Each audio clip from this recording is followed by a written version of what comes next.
there's a trend that has been around for, let's say, the last 10 years among strength coaches, the overuse of sport-specific training. Now that coaches are trying to mimic sporting actions as much as possible in the gym, creating weird exercises that might look cool on social media, but might not overload the body like the basics do. I'm not against sport-specific training, don't get me wrong. It has its place at the right time of an athlete development procedure.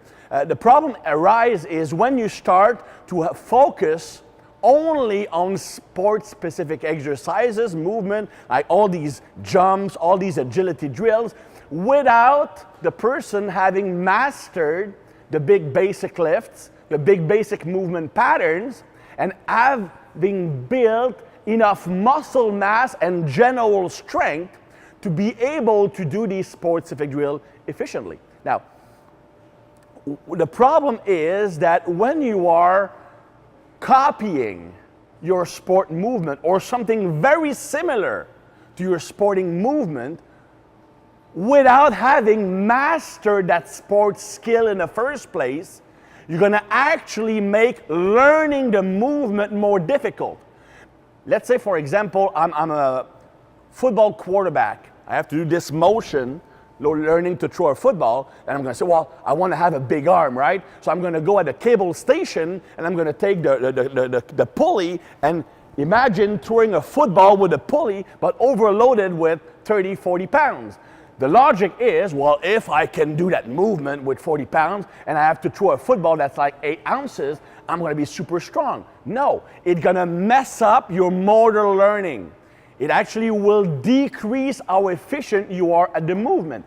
And if an advanced athlete does that, it might not lead to problems because his mastery of the sport skill is already there. But if you are in the learning process, it will make learning that skill a lot more difficult. That's one of the reasons why young athletes should not copy the training of pro or high-level athletes. They don't have the same requirement. They don't have the same capacities. You always have to look at an athlete or a client and train what they need right now. If you are working with a beginner or a young kid, 12, 13, 15 years of age, well, what they need right now is to learn to be efficient at the 5 basic movement patterns. The squatting movement pattern, the hip hinge movement pattern, the upper body pressing movement pattern, the pulling pattern, and the unilateral lower body pattern. You can also include carries in that. Once you have mastered these patterns and you are becoming very strong at them, then you can start thinking about using exercises that might transfer more to your sport. Let's say pushing a prowler, which would be more specific to football and rugby, for example, than just squatting. Then eventually you might move on to those sport-specific drills you like. In reality, many of these coaches resort to those sport-specific because they need to market themselves. They're showing videos of their athletes doing all kind of crazy stuff, and they appeal to the emotional requirement of the parents who wants to see their kid in the NFL. They want to see their kid in MLB. So they think, oh, that dude really knows what he's doing. I've never seen these drills before, and it looks just like hitting a baseball. So it must work. It doesn't. The one thing a strength coach needs to do first and foremost is build strength. You are a strength coach. That's your purpose. Building strength, building power, improving conditioning, improving mobility. Basically, you are improving how your body functions. Make the body better, then you practice your sport to learn to use that better body of yours. Most of your gains in performance will come from getting stronger overall and being faster overall, with the subcategories being power and agility.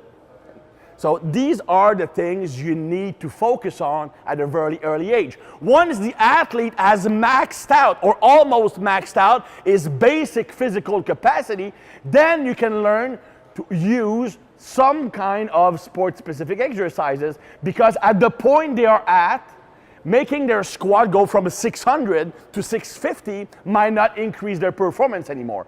So that's why you might need to use sport-specific drills to continue getting better. But until they have that very high level of strength, power, and speed, then it's a waste of time to do those sport-specific movements. Now, I've seen young hockey players who can barely do a body weight squat without the knees caving in, do those like hockey jumps on one leg where they have to absorb their body, and they're like this, they're out of control. You're gonna create injuries, compensatory pattern, and you basically have no carryover at all to your performance. So remember, you are a strength coach. Your goal is to get your athletes stronger, more powerful, faster, and also in better condition, and reduce their chance of injury. Not do all kind of crazy stuff that makes you look good. Your job is to make them look good, not to look smart. So always have the well-being of your client at first hand, and always remember, when you're younger, the first thing is learning technique, becoming efficient in the basic movement pattern, then becoming strong as possible in those basic patterns. Once you can do that, then sport performance will increase.